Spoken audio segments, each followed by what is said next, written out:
Hi everyone! I just wanted to say hello and introduce myself and explain why I created this channel and blog. So originally, reading chapters of Let Me Be a Woman was just going to be a placeholder project. My original intent was to create videos talking about my thoughts on things like feminism and gender roles from a Christian perspective, and to help young women learn to appreciate being women in this gender-confused world. But people kept asking me to read the next chapter of the book, so I kept making more audiobook videos. But I think I'm finally ready to make the videos I had originally wanted to make.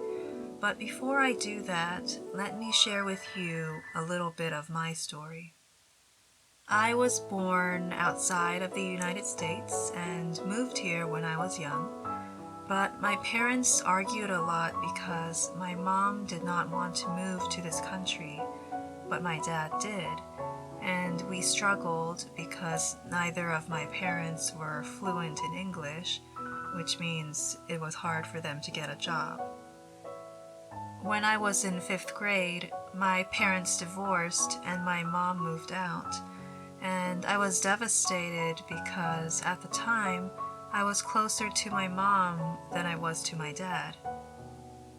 I didn't see her for many years after that, which means she missed out on my middle school and high school years, and when I finally saw her again, I was a college student.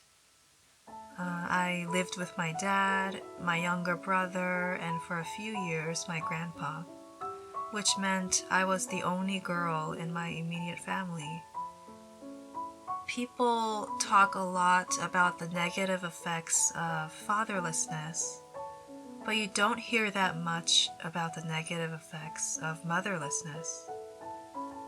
In my case, because my mom wasn't around and I didn't have any older sisters or grandmothers or close aunts that I could look up to as a female role model, I didn't know how to be a woman. I didn't know how to make friends with other women or even do simple things like put on makeup.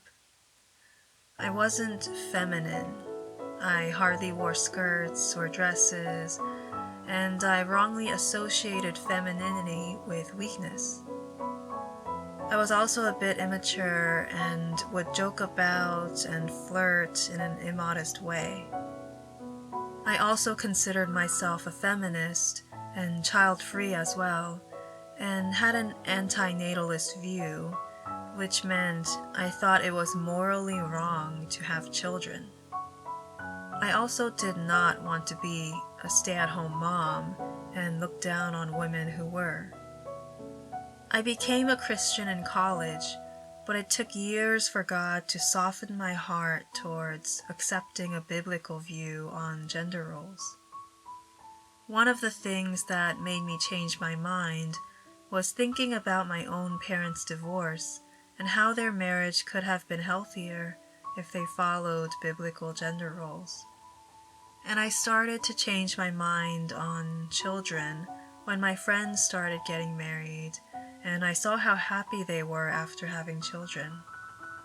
I also met stay-at-home moms who seemed happier than me, even though they weren't working outside of the home like I was, and were more dependent on their husbands for money. Nowadays, I have no problem with the idea of husbands and wives having different roles in marriage, and I no longer view having children as an immoral act. I also have more respect for stay-at-home moms, and I'm also more open to being one myself. I also learned to enjoy being a woman and enjoy being more feminine. I believe God created men and women for a reason, and I hope you'll join me as I explore what it means to be a godly woman. Thank you for listening, and please like, comment, and subscribe for more videos.